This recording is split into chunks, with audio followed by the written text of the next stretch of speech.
Училиштата во Куманово ги исполнуваат основните услови согласно Законот за заштита и спасување, покажал вонредниот инспекцијски надзор извршен по трагичниот настан во Кочани, преку симулацијска вежба за евакуација на ученици и вработени во случај на пожар или некоја друга елементарна непогода во основните и средни училишта, деновиве практично се применува акциониот план за евакуација, информира раководителот на секторот за образование во општина Куманово Александар Јовановиќ.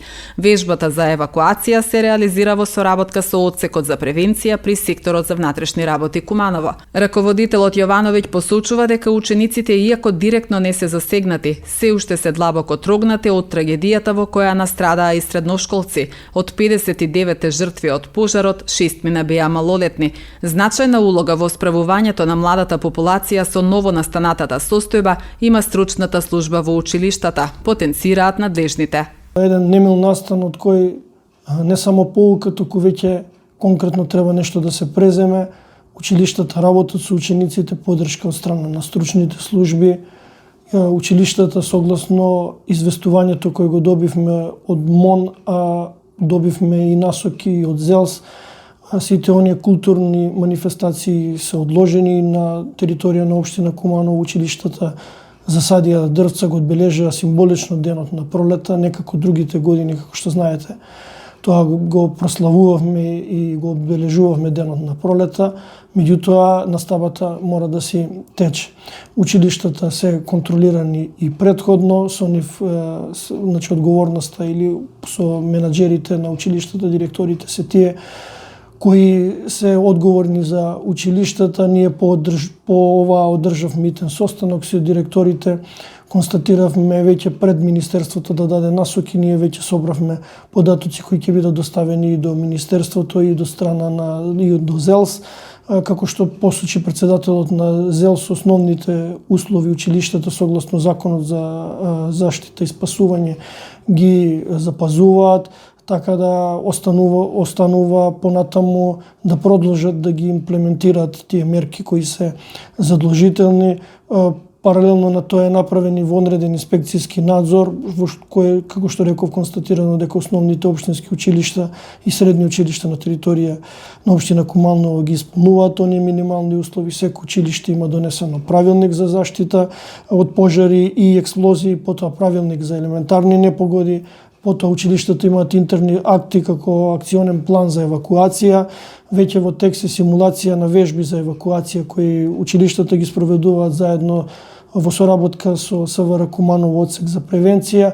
Инаку бевме сведоци да пред месец дена имаше се воспостави лажна пријава за бомба во поголем дел на основните училишта, така да веќе не име ова непознато на училиштето. Учениците го знаат ова, меѓутоа оваа вежба треба да се применува. Потоа училиштата имаат интерен акт за заштита на учениците и вработените, противпожарни апарати има во училиштата и обучени наставници, тоест не наставници, вработени за истите.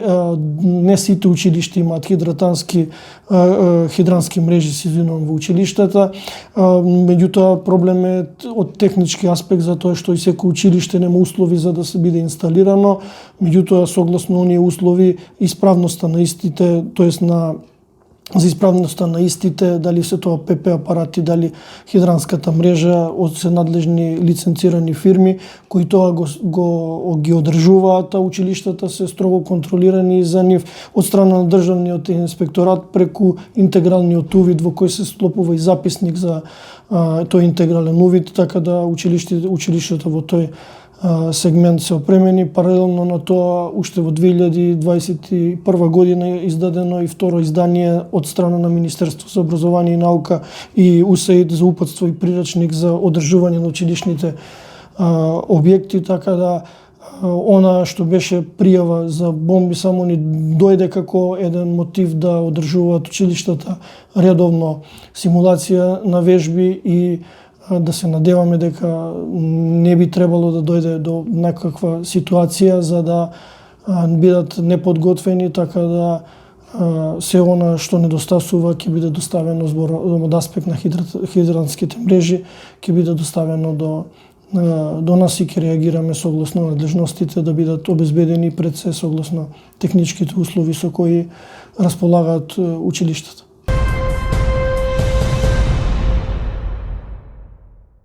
Министерот за здравство Арбен Таравари на денешната пресконференција соопшти во каква здравствена состојба се пациентите на клиниките во земјава и странство. За денеска најави враќање на 8 пациенти од 4 држави. Купно пациенти кои што се лекуваат во Скопје се 24 денеска, во клинички центар 7, во Стара градска болница 6 и во градска болница 8 септември 8 пациенти. Во приватните клиники се 3 пациенти. Значи, од вкупно 24 пациенти денеска 9 ќе бидат испишани, кои што се во стабилна, добра состојба и може да продолжат со домашно лекување. Практично, утре ќе имаме 15 пациенти, од кои што ќе видиме дали ќе има нови за испис. Вчера, знаете, се вратија 5 пациенти кои што се лекуваа надвор од државата, еден беше од Атина и 4 пациенти од Шпанија. Вкупно надвор од државата моментално се лекуваат 108 пациенти. Денеска веќе се најавени сигурно што се враќаат 8 пациенти.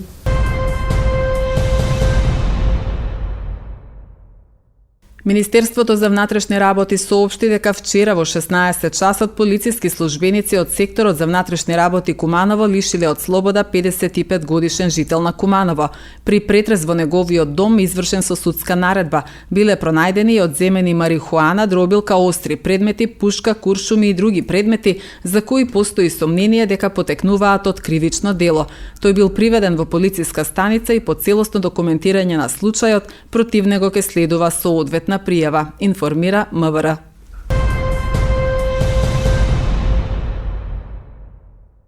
Наглите температурни разлики негативно влијаат во здравјето на човекот, а според лекарите, засегнати се не само хронично болните и метеопатите, туку и здравите луѓе, децата, па дури и доенчињата. Температурните шокови поизразени се во пролет отколку во есен, а повеќе ги чувствува женската популација отколку мажите, вели доктор Нора Господинова Николовска, специјалист по интерни болести во Општа болница Куманово. Големите температурни варијации дават одраз врз скоро сите органи и системи во човековото тело, дават одраз врз имунолошкиот одговор, врз циркулаторниот систем, влушуваат веќе постоечки болести како мигрена, феномен на Рейно, водат до нарушување во кардиоваскуларниот систем, респираторниот, дигестивниот систем, дури и врз менталното здраве. Големите температурни разлики водат до нарушување во имуниот одговор, намалуваат го, а тоа води до зголемување на инфекциите и болестите. Односно врз кардиоваскулаторниот систем се наблюдуваат зголемени варијации во крвниот притисок, повеќе зголемен крвен притисок, а исто така изголемуваат и кардиоваскуларните инциденти. Студеното време води до свивање на крвните садови со кое работата на срцето е отежната, оно треба да работи понапорно, да пумпа повеќе крв. А кога веќе имамо едно оштетено, слабо срце, може да настане инцидент. Оствари има и проучвања кои се покажале дека 50% од инфарктите настануваат точно кај такви температурни варијации. Многу здрави луѓе, дури во пролет, се жалат на малаксаност, замор, поспаност, нарушен сон.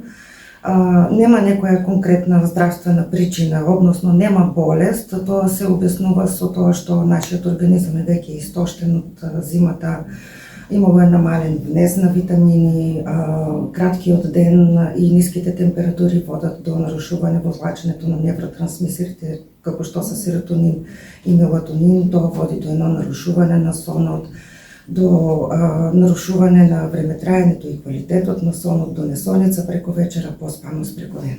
Летната промена на летното време не се скратува 1 сат од спиењето и тоа исто ќе даде последици, краткорочните последици се вртоглавица, главоболки кои се појаки, попродолжени главоболки, за варијации во крвниот притисок.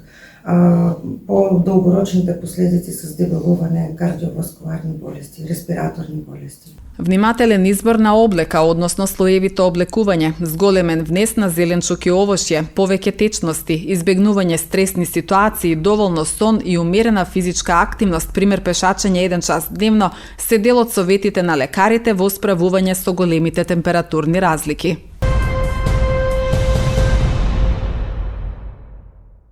Привршува поставувањето на бекатон плочи на улицата 104 во населбата Карпош, а во тек се подготовките за асфалтирање на уште една улица. Наскоро и улицата 325 во населбата Ајдучка Чешма ќе добие асфалтна подлога, информираше градоначалникот Максим Димитриевски, најавувајќи дека градежните зафати ќе продолжат и во другите делови на градот. Во меѓувреме општината поставува и нови детски катчиња.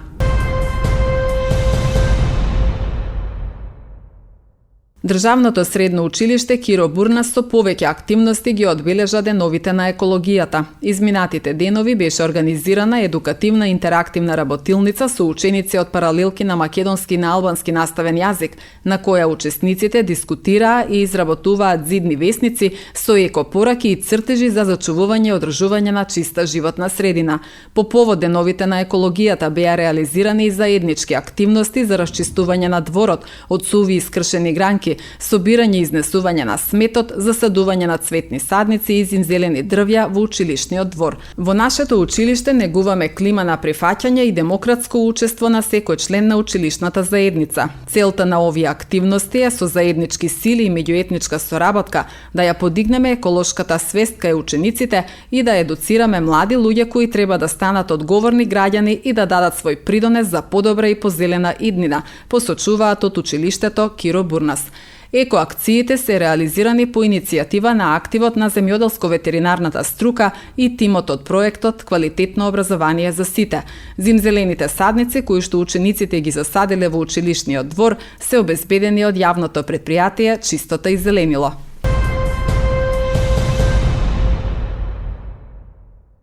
Полициските службеници вчера на ниво на државата издале вкупно 736 платни налози за сторени сообраќајни прекршоци по основ на одредбите од Законот за безбедност на сообраќајот на патиштата и Законот за возила. При тоа во рамки на оваа бројка, по основ на неправилно паркирање и возење со брзина поголема од дозволената, беа регистрирани 219, односно 109 прекршоци, соопшти МВР.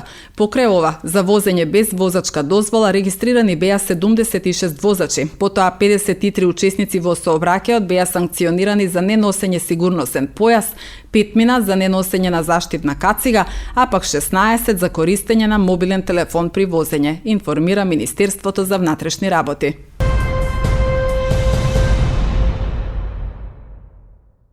Кумановци редовно уплаќаат игри на среќа од Државната лотарија на Македонија. Љубителите на игрите на среќа речиси секојдневно купуваат по некоја грепка, а дел од кумановци не пропуштаат ниту едно коло да уплатат лото. Велат, веруваат во добивка и никогаш не се знае кога среќата ќе им се насмевне. Имаме доволен интерес за уплата на лото комбинации, исто така имаме доволен интерес за купување на грепки.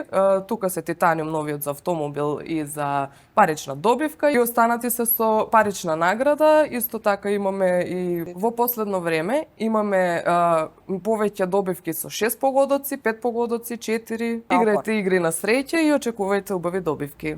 За кумановци особено атрактивни се повеќето видови на инстант лозови, кои често ги купуваат како подарок и изненадување за најблиските по повод роденден, свадба или некоја друга семена прослава. Велат, убаво се чувствуваат кога со подарок купен од Државна лотарија на Македонија ќе изненадат и усреќат некого, особено ако грепката е добитна, а честопати се случува. Играјте игри на среќа и верувајте во добивка, порачуваат кумановци. Сега е вистинско време за уплата на вашите среќни лото 7 и џокер комбинации. Очекуваниот фонд за 7-ка е на 25 милиони денари.